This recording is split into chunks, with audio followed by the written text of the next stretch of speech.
ஒளிப்பதிவுத் துறையில் அடியெடுத்து வைத்த போதே உங்களுடைய கோல் அப்படின்றது டைரக்ஷனை நோக்கி தான் இருந்ததா?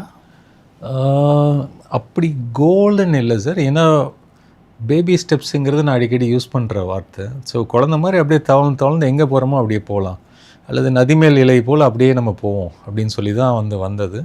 ஸோ அப்படி பண்ணும்போது டிஃபால்ட்டாக என்ன சொல்கிறது, ஒரு மகாபலிபுரம் தாண்டினா பாண்டிச்சேரி தானே அப்படிங்கிற மாதிரி சினிமாகிராஃபியோட எக்ஸ்டென்ஷனை நம்ம எவ்வளோ ஜாம்பவான்களை பார்த்துருக்கோம், அட்மையர் பண்ணியிருக்கோம். சந்தோஷ் சிவன் சார்லேருந்து, பாலுமேந்திரா சார்லேருந்து, அண்ட் ராஜீவ் மேனன் சார்லேருந்து எவ்வளவோ பேர் எக்ஸ்டெண்டடாக டேரக்ஷனில் தான் போய் அவங்களோட எண்டு இருக்குது அப்படிங்கிறத நம்ம பார்த்து வந்திருக்கோங்கும் போது I knew like someday will get in to direction. But அது ஒரு கரெக்டான மெச்சூரிட்டி வரும்போது பண்ணணும். அவசரமாக நானும் ஏதோ ஒன்று பண்ணுறேன் பாரு அப்படின்னு நம்ம பண்ண வேண்டாம் அப்படிங்கிறதான். அண்ட் நமக்கு லைஃபாகவும் நிறைய விஷயங்கள் தாண்டி டைரக்ஷன் பண்ணும்போது ரொம்ப ஸ்ட்ராங்காக இருக்கும் அப்படிங்கிறது என்னோடய பிலீஃபு. ஸோ ஜெனரலாக ஒரு சேயிங் சொல்லுவாங்கல்ல சார், லைஃப் பிகின்ஸ் அட் 40 அப்படின்ட்டு. ஸோ நவ் ஐ ஆம் லைக் ஜஸ்ட் 40+ அப்படிங்கும்போது இப்போ நம்ம டைரக்ஷன் பண்ணும்போது நிறைய நம்ம லைஃப்பில் கோ த்ரூ பண்ணியிருக்கோம்.